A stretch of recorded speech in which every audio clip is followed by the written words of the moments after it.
Well, I have a fun topic for today. I want to talk about prep and press in a way that some people probably won't appreciate, but this is just my 2 cents in the topic. So, hey, since it's my channel, I get to say what I think. Uh, I've, there's no mistake about it. I've commented several times in videos about how I dislike prep and press, how I think it's a crutch, and how I think long term it's something that people need to unlearn if they want to get really good at shooting. So I want to read through some comments on a video I posted. I'm not even trying to attack the person. I think this is just good to have this conversation and kind of talk about this way of thinking.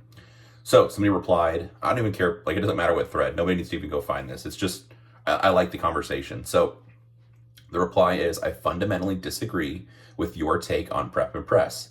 You yourself call it a trigger control at speed. I don't think beginners can properly learn what that is before learning what trigger control is at a slower pace.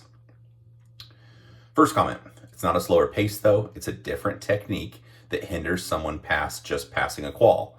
For practical shooting or anyone that carries a gun professionally, pulling all the way through the trigger will get them just farther than initially learning to prep the trigger at 7 yards.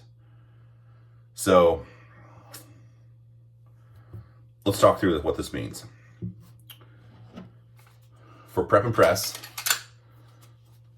the idea is finger's not touching the trigger. I pull through the trigger part of the way, it stops. I do more refining when it gets to where I want it. I'll press the trigger the rest of the way. There's a number of reasons that I disagree with it. I'll talk through that in detail. So I feel like that's a beginner. This is talked to beginners a lot as a way to help minimize how much you're influencing the gun. So you could, this is good. This is good what I was talking about, because I already prepped past the wall. Instead, prep till it stops, then you do more aiming. Then when it's time, you release the shot the rest of the way. From a time perspective, it's a no-go for me, whether you're military, law enforcement, whatever you need to be fast and accurate for. If you need to be slow and accurate, the prep and press works fine. If you want to be fast and accurate, it's a no-go for a number of reasons. One, sometimes people advocate like the prepping through while they're transitioning between targets. The gun's up on a wall and you're not quite to the target yet, so you prep through to get that out of the way. Then once the sight clears, you press it the rest of the way. That's a no-go. I work with, this week, quite a variety of military and law enforcement. This week I'm working with law enforcement, and so we had the talking in class. There was some, I don't know, I'm intentionally vague about some deals, but sometimes I have to be specific. So very veteran officers that have been doing firearm department training for quite some time. I think very knowledgeable about different styles of shooting, but they're more experienced within the law enforcement bubble, not as much experience with the practical shooting style approach of, I'll say, my group of friends. So me, Ben Steger, Wanshi Kim, Nick Young, kind of the guys I teach with. So this is their, for a couple of the guys, their first exposure to this. So kind of conventional teaching is, again, if quals normally have a very, very generous time limit, and so that work where you could prep through part of it, take out the slack, or get to the wall is another verbiage for people familiar with law enforcement training. So you prep to the wall, then you do more, when you're ready, click the trigger, keep the trigger pinned to the rear, hear the little tick, and then you press again. That's a common thing for law enforcement, just in that space. So like I said, it's way too slow. The other part I really dislike is any part of pulling out the slack on the trigger while the gun's not on target and you not want to fire, which is a little bit of a different conversation. But I've also heard, even some top shooters on a DASA gun, maybe when you're on the draw, while the gun's coming up to eye line, you start to prep out some of the trigger. That way, when it gets up to eye level, you're ready to fire. No nice way to say it. That's total stupidity. If you have any desire or do work with military and law enforcement, because talking to people that carry a gun every day or use a gun professionally, I just shoot guns in dirt pits. I don't do anything cool. But for those folks, like telling them they should start putting pressure on the trigger when it's not on the target or not something they intend to fire is really, really dumb. I wouldn't find anybody that says that, especially to military and law enforcement, to be credible in any possible way, just because of a negligent issue where I already showed you once, me prepping up to the wall accidentally, letting it go all the way just because it's tough to find the wall based on the gun. Maybe there's a really defined wall. Maybe there's a big difference in the trigger pull weight. It's just a bad policy to be in. So for me, I advocate, like, if the sights aren't on, if my sight's not on something I intend to shoot, I'm not going to be touching or putting any pressure in the trigger. Like I said, I think it's just a bad policy and you're asking for accidents, especially if you do anything professional with the gun.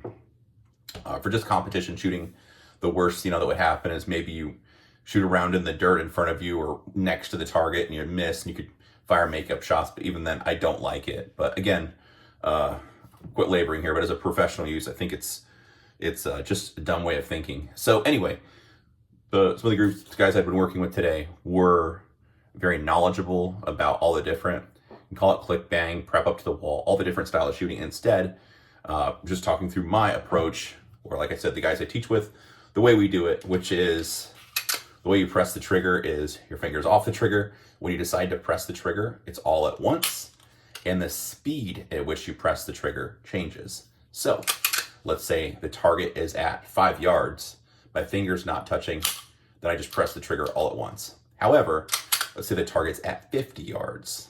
It's gonna be the same process. I'm just gonna slow that down. So it'd be like touch the trigger, gently apply pressure, 1, 2, 3, 4, 5, something like that. Maybe it's slower, maybe it's quicker, but the process starts with not touching the trigger. Then I just add 1 pound, 2 pound, 3 pound, 4 pounds, 5 pounds. And at some point the trigger breaks. You can make that go faster or slower based on the distance to target and the difficulty. But the process is going to stay the same regardless. Again, don't touch the trigger until the sights are on target, and I'm good with firing ammo. Then when I am, the way I think of it is rolling on the pressure or slowly applying the pressure compared to being on, off, which is a bad policy to be in. So I want to read through a couple more of the questions with kind of that having being explained. So let's see.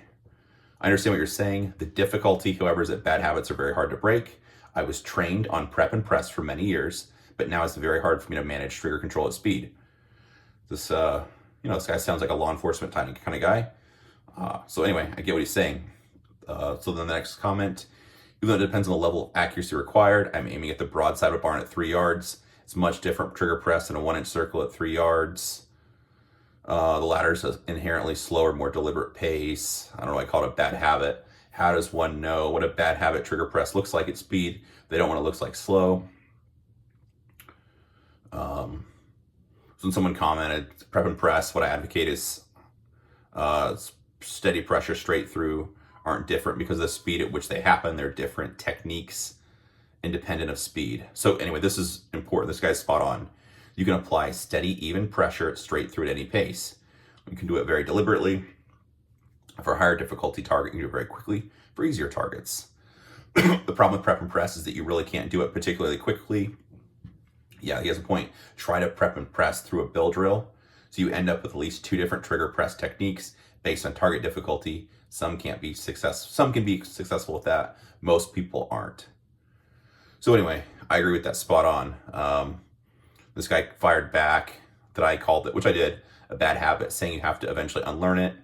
Didn't refer to it as a different viable technique. Because I said it was only right for a season. That he disagrees. Let's see. Of course, speed requires not doing the prep and press because blah, blah. I think that's kind of the end of it. His claim is prep and prep is a technique utilized depending on the target engagement. You can't learn to shoot fast without knowing how to shoot slowly. So that's good. I disagree with that. Because, oftentimes I have, a number of friends that are in law enforcement or firearms trainers within their agency or military. Luckily enough to meet cool people kind of all over the planet, but all over the US anyway. And I think one of the most valuable drills they kind of all agree on is trigger control at speed is great to start on someone that's just starting out to shooting. A very good friend of mine, John, was saying he even has some recruits do that before they start shooting live ammo. The idea is you're showing people how to hold the trigger or how to hold the pistol properly, and then having them just mash through the trigger without having any other part of their hand move or flex, and then having them learn to just smash the trigger without having the sight move. Of course, at difficulty or at distance or a difficult target, you can slow that process down, but it's really tough to speed up. So anyway, to circle back to the conversation I had today with some guys in the range, after this way of shooting, so going through predictive shooting, so the doubles, reactive shooting, so basically like dot press, very high accountability shooting. We're shooting partials at like 20, 25 yards today. So going through like a target transition type of scenario. We've got fast targets, again, fast, slow. We'll talk in terms of process. Just see the color of your sight, a rapid fire predictive pair compared to more precision or accountable shots where you have to see stop, stable dot, press the trigger, sight lifts, it comes back down, you see it a second time, then you press the trigger. Throughout all that, the same trigger technique works really well. We also did trigger control at speed today, which is that drill I just described, in dry and with ammo. And honestly, it was like a whole new world was exposed to a couple of them. They were quite excited about it and seeing quite better results than they had previously. And the conversation was just like, I don't understand after seeing this why we would teach anybody to prep and press, because it's just not a good long-term solution. In my opinion, at some point, they're going to have to unlearn that, because if you're trying to go for speed, any amount of pulling on the trigger, then stopping and pausing, then pulling the trigger again is, again, I don't do anything cool from guys I talk to, and an actual engagement that's not going to happen at conversation distances or something inside 15, 20 yards. So you're much better off just learning how to press the trigger either faster or more deliberate, however you want to think about it. But I think of it in terms of weight and rolling on the pressure. So 1, 2, 3, 4, 5, or maybe it's slower. 1, 2, 3, 4, 5. Again, based on distance and difficulty of the target, I'm going to gently roll on the pressure much more gently if it's a tougher or farther shot. And if it's close, I want to be able to just immediately press to the trigger without stopping. But at any distance, I don't like prep and press. If you must use it, if it's super far distance, there gets to be a point, in my opinion, where it doesn't really matter, such as, 25 yard plus shooting with a pistol. If you have targets at 40 yards, it doesn't really matter. I mean, you could be successful either way from a time perspective, and either technique will be fine. But anything where speed is important, then it's a no-go from me. It's a no. So anyway, there you have it with prep and press. Some reasons why I think it's a particularly bad idea, and regardless of whether it's just a new recruit for an agency or someone just getting into shooting or practical shooting, I just don't like it. Instead, it's, hey, you hold the pistol as still as you can, and then you either gradually apply pressure until the gun goes off, or you could just smash the trigger immediately before the gun goes off, or some variation within that. But at any rate, the finger just keeps moving entirely through the trigger. There's no amount of pulling some, then stopping, and then pulling some more. So anyway, let me know what you think. If you disagree, hopefully this conversation's helpful, at least explains the thought process and why I like the method I do. So anyway, appreciate you watching. Like, share, subscribe. Send this video to someone, even if you don't like them. Oh, you don't have to do that. I don't care. Either way, I appreciate you watching. Hope you have a good day.